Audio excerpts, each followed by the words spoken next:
If Britain directly enters the war in support or Germany directly enters the war, then a world war will begin. It will then turn into a world war. Until then, America also knows how much war to wage, how much to intimidate. If you also listen to a statement from Donald Trump, I'm currently reflecting on that very statement. You also think about what Donald Trump says, that nuclear power should not be misused, but rather used correctly. Folks, I'm asking the entire world, can nuclear power ever truly be used correctly? You tell me, whenever nuclear weapons are used in the world, brothers, there will be devastation. So Donald Trump should explain how nuclear weapons can be used correctly. When the Second World War ended, everyone knows Japan had already stopped fighting. Even then, it was this very America that dropped nuclear bombs on Hiroshima and Nagasaki.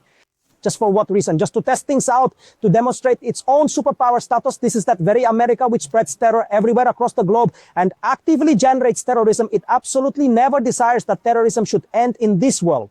If terrorism were to be eradicated, how would America's weapons be sold?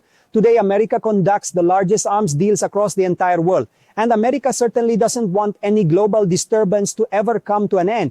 America definitely states that it wishes to bring about peace. It says we want peace, but America never truly desires peace at all.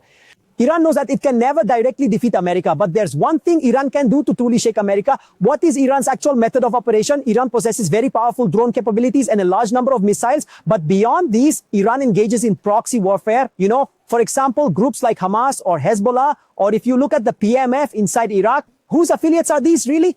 What are all these? But they are Iran's proxies. Iran also wages war through them. This is what has greatly shaken Israel because Israel is disturbed in many ways. Israel says that Iran supports Hamas. What does Israel do? It supports Hezbollah.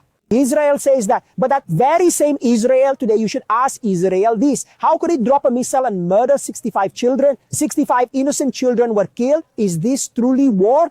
Today you say why people will hate America and Israel in the coming time. Think about those 65 families whose 65 children were buried today, man. They were studying in school. Will their future families or their coming generations ever love this America? America knows this too. Even the CIA knows this. Even MI6 knows this, that their coming generation will forever hate America. They will take up arms and America wants them to take up arms. If they take up arms, then what will I do? I'll send my forces. Then what will I do? I will put an end to this terrorism. This very America creates it and this very America destroys it. It's just a cycle, man, and it will keep going on. It's progressing comfortably and it will continue for eternity.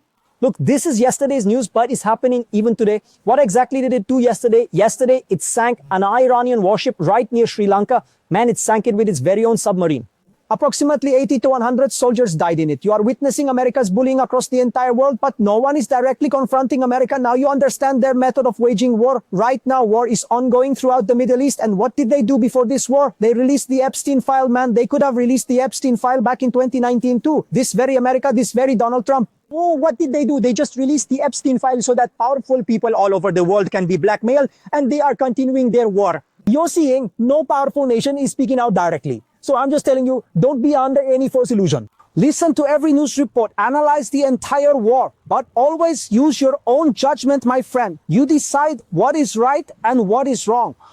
But one last thing, let's go back to what we initially discussed. Is Iran's supreme leader, Ali Khamenei, still alive? It's quite possible that a month from now or even 6 months later, you might discover he is indeed alive. This is my observed pattern. If you think many people will question me saying, Lucky Bisht, give us evidence that Iran's supreme leader is alive. I'm telling you, you should demand evidence from America. You should demand evidence from Israel, man. You should demand evidence from MI6. You should demand evidence from France's DGSI, who are on the back foot. Ask them to provide us with proof that their supreme leader has been killed. I am telling you this, the world is not what it appears to be. What we perceive with our eyes is not the ultimate truth. Every single country that's spreading its own propaganda. Israel is claiming, I've inflicted so much damage. America is stating, I've caused this much destruction. Iran is declaring, I've done my share of damage. So then who truly bore the brunt of all this damage? Arab is claiming they suffered no damage. Here, Pakistan is saying, but I completely wiped out Afghanistan. Afghanistan in turn claims, I destroyed Pakistan to the movement, but that means every nation is portraying itself as superior. So then who actually bore the brunt of the damage? You understand what I'm trying to convey, don't you? This is what war information is. It's about how you're given false information.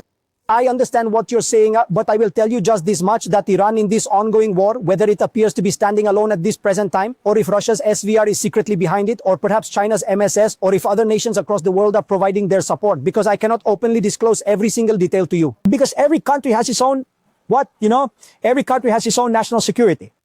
Every nation formulates its own national security plan, and I don't really have the authority or the right to discuss every single aspect of it. This was just my personal opinion, my own personal belief, that I don't believe Iran's supreme leader was actually killed in a missile attack on the 28th. I personally feel that he's still very much alive. It's entirely possible that my analysis is incorrect and America's assessment is the correct one.